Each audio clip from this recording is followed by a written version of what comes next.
Hi, I'm Sarah, and today I want to share with you another shading technique. This one's called stippling. And whether you're just learning how to draw or a professional artist, knowing these basic shading techniques and how to use them is a great asset to have. Let's check it out.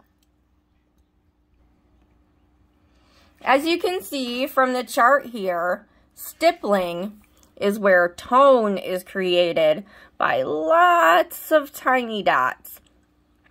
And the light to dark values are achieved by placing the dots really far apart or really close together.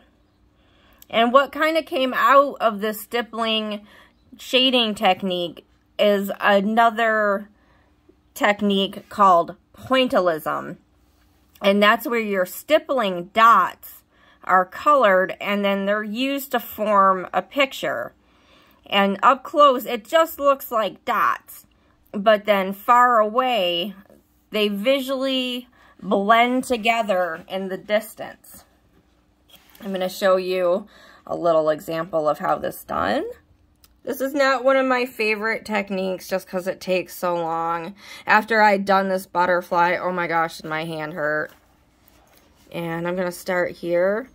And your lightest value, you've got your dots placed really far apart.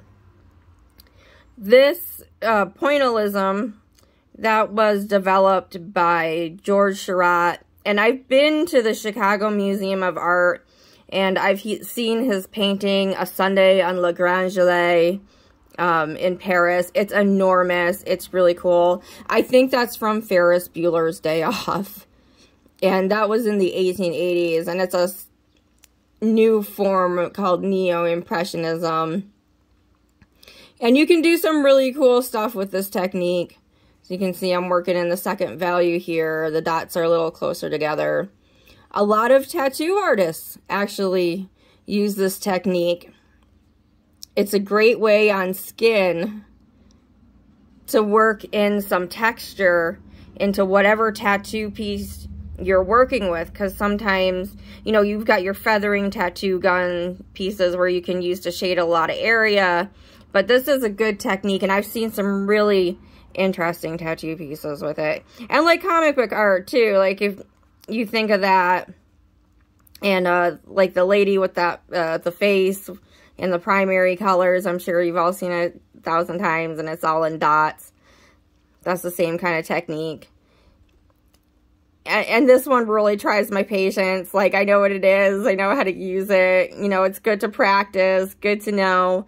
And you know, you don't have to love every shading technique or want to use them all the time. But sometimes they do come in handy. And you're going to want to use a technique like this. And see, the closer your dots are together, the more value we're creating. We put them really close together like this.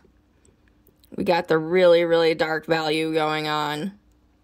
And you get the idea. And if you're working carefully, you can do some cool stuff with this. Shade an apple. Try a circle. You know, just experiment with it and have fun.